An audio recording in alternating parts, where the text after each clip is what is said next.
특이점 이후 중산층은 왜 무너졌는가? 2050년에 우리는 한 가지 현실을 마주하게 되었습니다. 중산층이 15% 이하로 줄어들었다는 사실입니다. 이것은 단순한 소득의 문제가 아니었습니다. 사회 전체의 구조가 흔들리는 문제였습니다. 중산층이 무너지자 소비가 무너졌고 가정이 흔들렸고 사회는 극단으로 나누기 시작했습니다. 그래서 2050년에 가장 중요한 문제는 어떻게 하면 중산층을 30%까지 지켜낼 수 있는가? 이 질문을 이해하기 위해서는 한 가지를 분명히 구분해야 합니다. AGI와 특이점은 같은 문제가 아니라는 것입니다. 2030년대 AGI 시대가 시작되었을 때 중산층은 이미 한 번의 위협을 받았습니다. 직업이 빠르게 사라졌고 많은 사람들이 자리를 잃었습니다. 그러나 그때는 여전히 대응이 가능했습니다. AI는 강력했지만 여전히 도구였고 인간이 방향을 정하는 구조가 유지되고 있었습니다.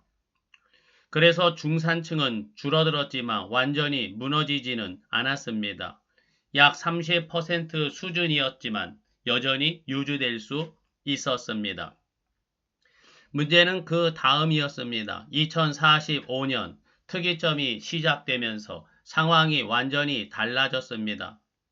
이때부터는 AI가 단순한 도구가 아니라 시스템 자체가 되기 시작했습니다. 생산과 시장과 투자와 의사 결정까지 AI가 주도하는 구조가 형성되었습니다. 이 변화는 기술의 발전이 아니라 사회 구조 자체의 전환이었습니다. 특이점이 가져온 첫 번째 변화는 생산 주체의 완전한 전환이었습니다. AGI 시대에는 인간과 AI가 함께 생산에 참여했습니다. 그러나 특이점 이후에는 생산의 중심이 AI로 완전히 이동했습니다. 이 순간 중산층이 담당하던 기능은 구조적으로 필요성을 잃기 시작했습니다. 중산층은 경쟁에서 밀려난 것이 아니라 구조 속에서 제거된 것입니다. 두 번째 변화는 통제권의 완전한 분리였습니다. AGI 시대에는 인간이 방향을 설정하고 AI를 활용했습니다. 그러나 특이점 이후에는 시스템의 방향과 운영이 인간의 바깥으로 이동했습니다. 인간은 더 이상 구조를 결정하는 위치에 있지 않게 되었습니다. 중산층은 인공지능을 활용하는 계층이었지만 특이점은 활용 자체가 더 이상 의미를 갖지 못하게 만들었습니다. 세 번째 변화는 시장 구조의 종결이었습니다. 경쟁 시장은 알고리즘이 모든 것을 최적화하는 구조로 바뀌었습니다. 이 구조에서는 중간 수준의 기능이 유지될 수 없습니다. 극소수의 상층만 남고 나머지는 구조에 편입됩니다. 중산층이 존재할 수 있는 공간은 사라졌습니다. 네 번째 변화는 인간 기능의 붕괴였습니다. AGI 시대부터 시작된 인공지능 의존은 특이점 이후에 누적된 결과로 드러났습니다. 사람들은 스스로 판단하고 결정하는 능력을 점점 상실하게 되었습니다. 중산층은 단순한 소득 계층이 아니라 스스로 판단하고 책임지는 계층이었지만 그 기반이 무너지면서 중산층은 더 이상 유지될 수 없게 되었습니다.